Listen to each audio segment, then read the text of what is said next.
Prince Harry is revealing some cheeky details in his new book titled Spare.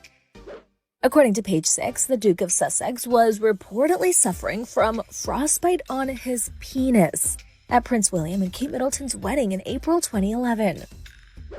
The 38-year-old royal reportedly says in the book that he suffered frostbite in several parts of his body following a March 2011 expedition to the North Pole, where he did a 200-mile charity walk. Quote, "Pa was very interested and sympathetic about the discomfort of my frosted-nipped ears and cheeks. While the ears and cheeks were already healing, the todger wasn't. It was becoming more of an issue by the day," he reportedly writes in the book, which Access Hollywood has not independently verified. Although his trip to the North Pole left a literal mark on him, it was for a good cause. He raised more than $2 million for the charity Walking with the Wounded.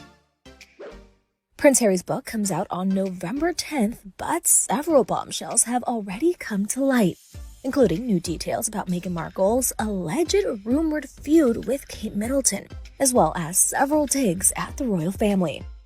And Prince Harry doesn't shy away from sharing more cheeky stories, like how he reportedly lost his virginity to an older woman when he was a teen. Access Hollywood spoke with DailyMail.com's Charlie Langston, who got an exclusive look at the book, and she broke down some major revelations.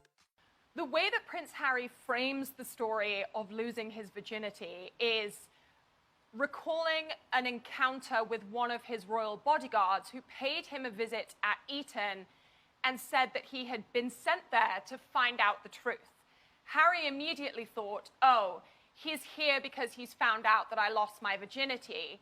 He then proceeds to recount what he says was the humiliating experience of his first time having sex. He says that his encounter took place in a field behind a very busy pub, that the woman in question was older, although he doesn't name her. He says that she treated him like a young stallion, that he mounted her, and that after it was over, she gave him a slap on the behind, and off he went on his merry way. Now, he says that it was humiliating. He says that it was incredibly foolish because it took place in such a public area, and he was convinced that someone must have seen it happening. As it turns out, the bodyguard in question had been sent to Harry's school to ask whether Harry had been doing drugs, but Harry took that opportunity in the book to share a very intimate moment with what will no doubt be millions of readers across the world. I can't believe he's sharing all of this. I think the truth of the matter is, this book is really, as far as Harry is concerned, this book is the first opportunity that he has had to share his story. Now, we've seen Harry and Meghan doing multiple joint projects, the Oprah interview, the Netflix series, the future Invictus Games documentary, but at no point has Harry really been given the opportunity to tell his side or his recollection of events from his childhood until now. And I think in some ways, this experience of writing the book will have been something of a floodgate moment for Harry, where once he started, he just couldn't stop. And you have to keep in mind, he also received multi-millions of dollars for writing this book, and the publishers were not going to accept a retelling of the story that he's told multiple times. This book needed to have personal details in it that could not be found anywhere else. And the story of Harry losing his virginity is exactly the kind of moments that the publishers will have wanted from him. And he delivered. Let's talk about the new details on the feud between Meghan and Kate. Harry says Kate had baby brain. Can you explain the context of that, what happened, and why Meghan allegedly said that? The argument that took place between Meghan and Kate in the lead up to the Sussexes' wedding in May 2018 is something that by this point, the majority of people know about. It's become a she said situation. It was first reported that Meghan had made Kate cry. Meghan then said during her Oprah interview that no, it was actually the other way around, that Kate had in fact made her cry. After that, it was reported again that no, it was in fact Meghan who made Kate cry over an argument about bridesmaids' dresses.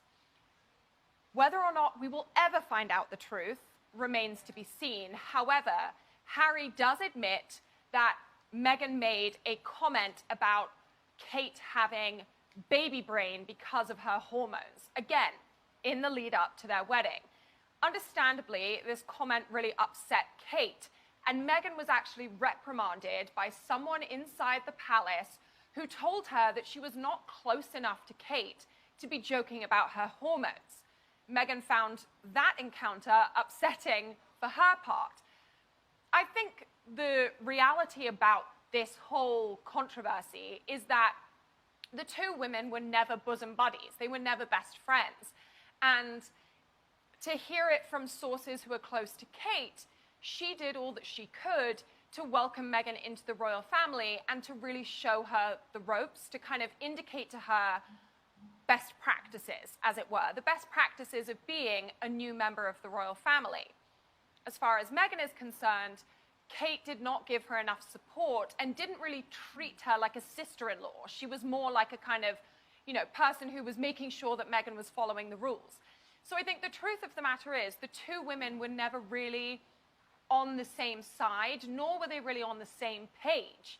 And this anecdote just indicates that once again. Harry basically says Meghan made what she thought was a joke, Kate didn't take it to be a joke, and Meghan was the one who was reprimanded.